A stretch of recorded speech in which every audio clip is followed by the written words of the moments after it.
They say every city has its kingpin, Craig Pettis. Craig Pettis. Craig Pettis. someone who walks heavy in the dark, makes the deals you never see, and prays the whispers don't turn into indictments. In the city of Memphis, the streets need no introduction. They show you their own names in bullet holes and burned-out cars. In a small brick house, Craig Pettis was raised by his mother, in the Riverside neighborhood. He was 5'something, skinny, quiet, but he learned early that the game often spoke through silence and control. In the mid-1990s, the Riverside neighborhood of South Memphis, like many places, was a product of the crack epidemic, a well-known drug trafficking area where a then-teenage Craig Pettis first tried his hand in the trade.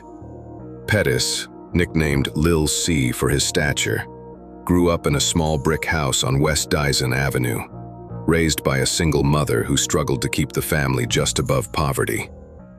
By 15, he'd been arrested with a sawed-off shotgun he bought to intimidate robbers, and at 16, he was already wrapped up in drug arrest and a shooting of a rival. In those early years, he was just one more street dealer trying to survive. But the makings of a kingpin were there, hiding behind a polite demeanor and a low-key presence. By 95, Craig Pettis was just 18 but already knee-deep in the game. South Memphis had its own hierarchy, and the man at the top was an acquaintance, someone Pettis and his cousin Antonio Big Wayne Allen both knew well. That dealer was moving serious weight until he got jammed up in March 1995. His Chevrolet Lumina was impounded with $500,000 in cash stashed in a hidden compartment. From behind bars, the dealer made a desperate call, promising Allen a cut if he could snatch the money before the feds found the secret compartment. But Big Wayne was built heavy, too clumsy to scale the fence and climb into the car yard, so he tapped Petties, who was smaller and more agile. Craig slid over the fence, popped the Lumina, and came back with the money. But instead of living up to the deal, Pettis and his cousin double-crossed the dealer. They kept the money, chopped it down amongst themselves, leaving Pettis with enough money to purchase large quantities of dope. Craig flipped the cash and reinvested back into the hustle. Soon, his numbers dwarfed every corner dealer around him. Money stacked quick, but with money came envy, whispers, and fear. He wasn't just a kid slinging rocks anymore. He rose up, commanding the Memphis branch of the Gangster Disciples. What started as a teenager's come-up was changing into one of the largest and most feared drug empires West Tennessee had ever seen. It was around then he locked in with his cousins, Clinton Goldie Lewis, just 18, and Martin M. Lewis, 20. They weren't just family. They became his lieutenants, loyal to the bone. Together, they laid the foundation for a crew that would soon spill blood and move millions. Around this time, he started traveling beyond Memphis to expand his supply lines. He ended up in Corpus Christi, Texas, a Gulf Coast hub that already served as a staging ground for Mexican dope coming into the U.S.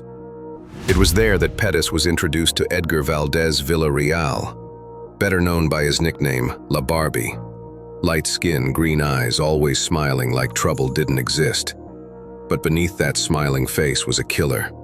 La Barbie was a Texas-born trafficker who rose to prominence as a top enforcer and trafficker for Mexico's Beltrán Leyva organization, which was an offshoot of the Sinaloa cartel. Through this meeting, Pettis gained access to direct cartel supply, cutting out middlemen and local distributors.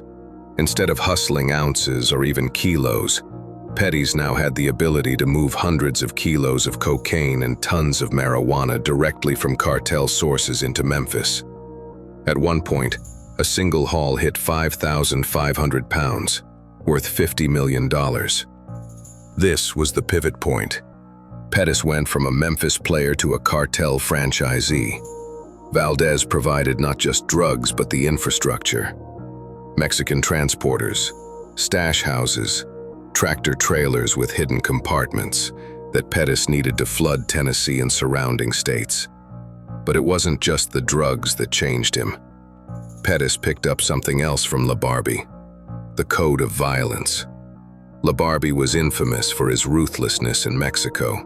Beheadings, executions, terror carved into stone. Pettis brought that same energy back to Memphis. When someone whispered, when someone threatened the empire, Pettis didn't hesitate. Death was just another line item in the business. That connection in Texas was the fuse. What started with a skinny kid in Riverside hustling quarters was now tied straight to the cartel's heartbeat. From that moment on, Memphis wasn't just a city with drug dealers. It was a distribution hub in a Mexican pipeline. And Craig Pettis was the man at the controls. Violence followed supply.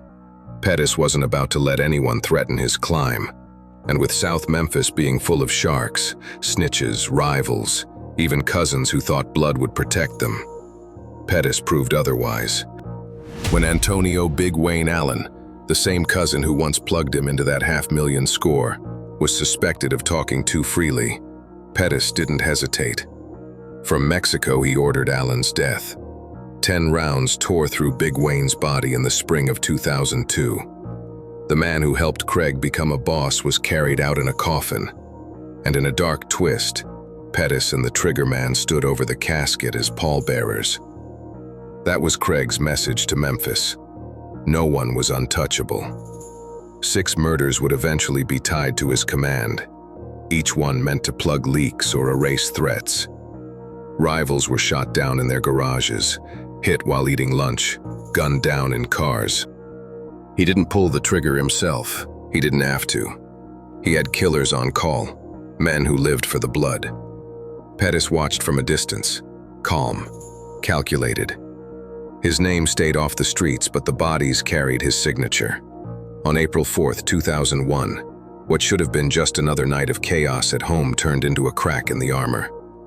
Pettis's girl, Latasha Booker, called the cops after a fight inside an acquaintance's house. When police arrived, they didn't need a warrant. The smell hit them as soon as the door opened. A search turned the place upside down, and out came 3 duffel bags packed with 650 pounds of weed. Pettis and several others were taken in, and though the judge hit him with a $250,000 bond, Craig peeled off the cash without blinking. The charges later disappeared, dropped for reasons never made clear. By the summer of 2002, law enforcement was circling closer. In Bartlett, a Memphis suburb, police raided a house tied to Pettis' crew and found 84 pounds of cocaine stashed in the attic, nearly $1 million worth on the street. That bust forced the feds to make their move. In November 2002, Pettis was indicted. The DEA now convinced he and his people weren't just neighborhood hustlers anymore. They were the primary pipeline for marijuana and cocaine in Memphis. In 2002, when indictments came down, Pettis slipped out of Memphis like a ghost and resurfaced south of the border. Mexico became his new kingdom. He rented a villa in an upscale enclave, rolling with cartel protection. He learned Spanish, carried stacks of cash, lived like a narco prince. Police who stopped him ended up apologizing and letting him ride away. He believed he was untouchable, but paranoia followed him. He knew cartel ties cut both ways. "Wherever you put me, they'll kill me," Pettis warned, aware that betrayal or prison could both mean death. For 5 years, he lived in the shadows of Querétaro, always looking over his shoulder. In January 2008, the walls closed in. Mexican forces swarmed his neighborhood before dawn, snipers on rooftops, a helicopter circling, troops in the street. Pettis tried to talk his way out, slipping into Spanish, offering a bribe, but the raid was already locked. His 4 young kids were pulled away by child services as Pettis was dragged out in cuffs. Back in Memphis, he pleaded guilty to 19 federal charges, including 4 murders. The government had flipped over 40 of his people. There was no escape. In 2013, the gavel dropped. 9 life sentences without parole. U.S. Attorney Edward Stanton called him the ringleader of one of the largest and most violent criminal organizations to ever operate in the state of Tennessee. The DEA said Pettis's empire was successfully dismantled. The streets? They kept his name alive on T-shirts, with young hustlers bragging about chasing that Craig Pettis money, even as others swore they wanted him dead. Pettis was proof of what the drug game gives and what it takes. A skinny kid from Riverside who climbed fences for cash ended up controlling a cartel pipeline and bathing his hometown in blood. In the end, he lost it all. The money, the freedom, the family. The myth of Craig Pettis is still whispered in Memphis. Half cautionary tale, half street legend. Long before Craig Petties, Memphis had already seen its share of big-time dope lords. Back in the 1980s, the streets knew the Bovan Family, a tight-knit clan from South Memphis that built one of the city's first coast-to-coast cocaine pipelines. At the center was Eric Bovan, a flamboyant trafficker with a taste for the high life. Eric earned the nickname Las Vegas Eric, and he lived up to it with gaudy displays of wealth. His most infamous indulgence was a massive custom gold pendant, bordered with 84 rubies and studded with 229 diamonds spelling out Las Vegas Eric. But the Bovans' legacy was more than flashy chains and nightclub bravado. Eric Las Vegas Bovan and his relatives built a sprawling cocaine distribution network that stretched from the West Coast to the Bluff City. Throughout the late 80s, they arranged regular shipments of kilos from Los Angeles into Memphis, exploiting the I-40 pipeline long before it became common knowledge. In an era when crack cocaine was exploding onto urban streets, the Bovans became one of Memphis's primary suppliers of powder and rock. Over 100 kilograms coursed through their operation, a staggering volume at the time, feeding a lucrative and deadly business. One of those operations was their nightclub, Mr. B's. On the surface, Mr. B's looked like just another Memphis spot. Music loud, neon lights buzzing, liquor flowing across the bar. But for those who knew the Bovans, Mr. B's was more than a party spot.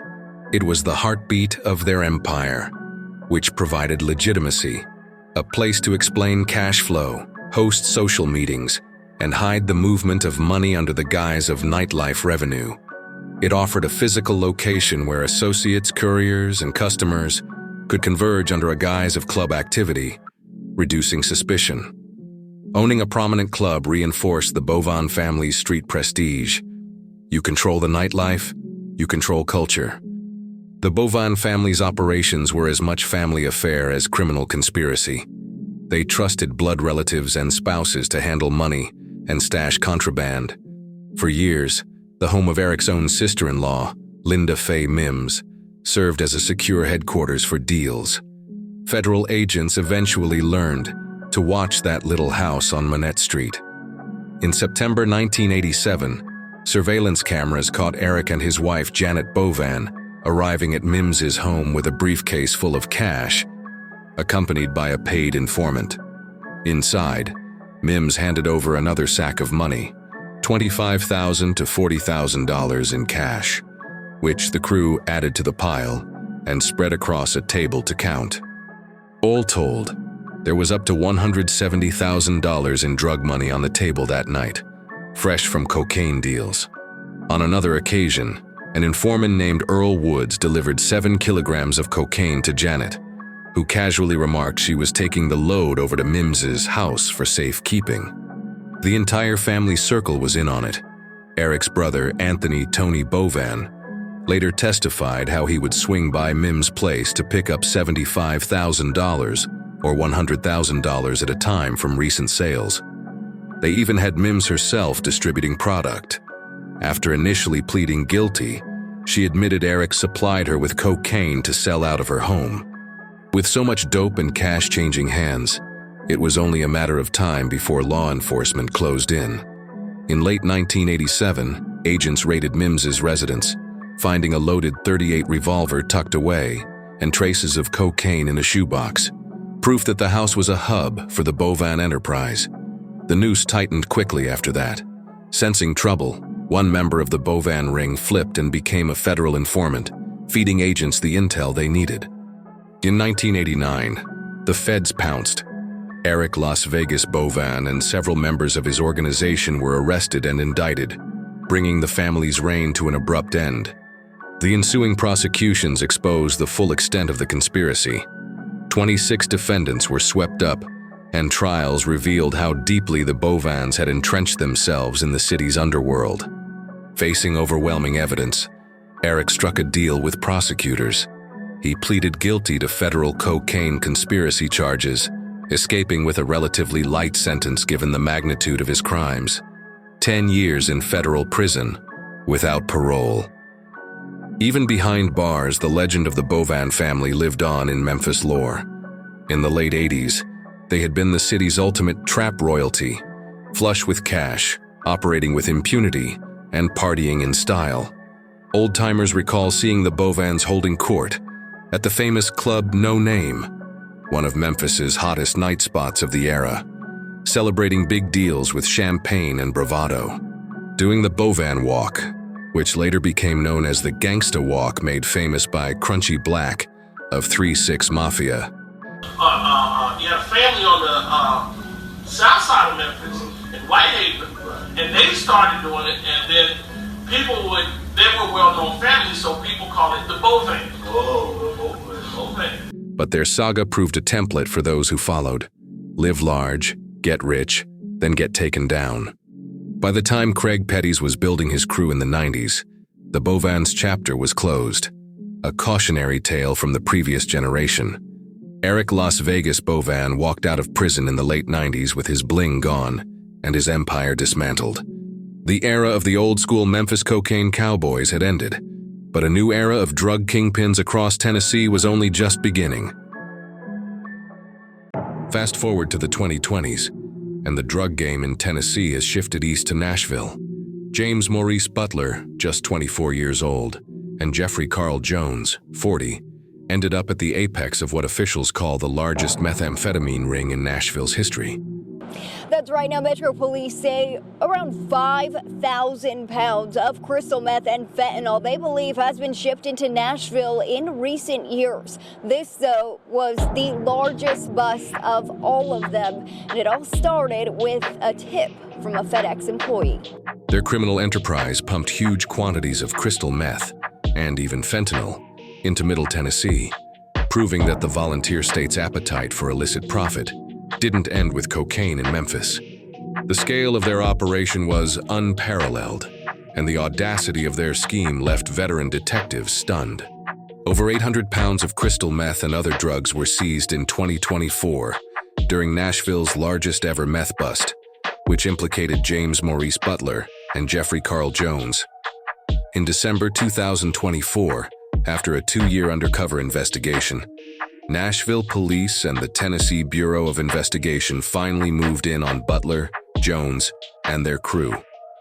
What they uncovered sounded like a plot from a Hollywood crime thriller. Taking a page from the Cartel playbook, Butler and Jones had been arranging huge shipments of meth to be mailed from California directly to random homes around Nashville. We believe that members of this drug operation use addresses of unsuspecting local residents to which parcels would be shipped and then quickly retrieved right after the delivery trucks drove away. Unsuspecting residents would get packages they never ordered, and before they even noticed, Butler's people would swoop in, steal the boxes off the porches, and disappear. By using real residential addresses as drop points, the traffickers cleverly dodged suspicion. Delivery trucks blended into the daily routine of the neighborhood. It was bold, and it was working. Over the course of the conspiracy, authorities believe more than 5,000 pounds of crystal meth, along with potent fentanyl, flooded into the city this way. At the top of the pyramid was a West Coast connection, Francisco Velázquez Serrano, a 34-year-old supplier based in La Puente, California, who would personally courier drugs to Nashville and meet with Butler and Jones to coordinate deals. Investigators say Mexican cartels were the ultimate source, manufacturing the meth that Serrano shipped out of California toward Tennessee. But on the Nashville end, it was Butler and Jones who topped the distribution chain, effectively acting as the city's meth kingpins and flooding communities from North Nashville to Antioch with crystal meth. They led 2 separate crews that worked in parallel, each handling their own stash houses and street-level dealers, yet both collaborated with Serrano's network to keep the pipeline flowing. For a while, they operated in the shadows, just another pair of names in the local rumor mill. But clues began to emerge. In November 2022, FedEx workers in Nashville flagged 7 suspicious packages coming from Toluca Lake, California, packed with an incredible 266 pounds of meth. That seizure lit the fuse on a sprawling investigation. Undercover agents and wiretaps slowly traced the threads back to Butler and Jones, revealing their audacious porch pirate strategy. When the hammer finally fell, the takedown was comprehensive. 13 people were indicted in the case, including Butler, Jones, and their associates both in Tennessee and California. Searches of stash locations turned up a trove of narcotics and firepower.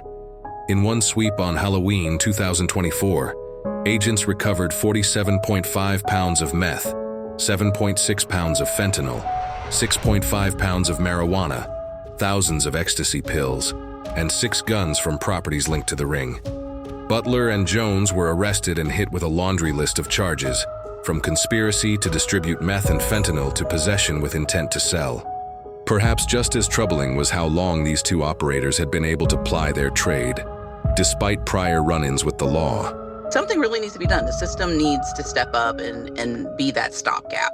Valerie Craig with Tennessee Voices for Victims, frustrated to learn that Butler racked up charges in 2019, 2023, and in 2024. Now, most of those cases, he was never prosecuted. It's outrageous because what that means is that this is a person that's on our streets who is able to continue to cause harm. With an even longer criminal history, records show Jeffrey Jones has been committing crime since 2003, with countless felonies related to drugs and guns. The story of Butler and Jones is still unfolding in courtrooms, but its significance is already clear.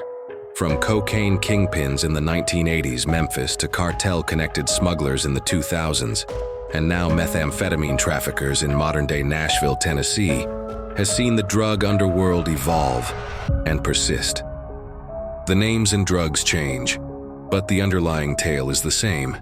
Ambitious young men drawn by money, power, and legend build empires on illegal trade.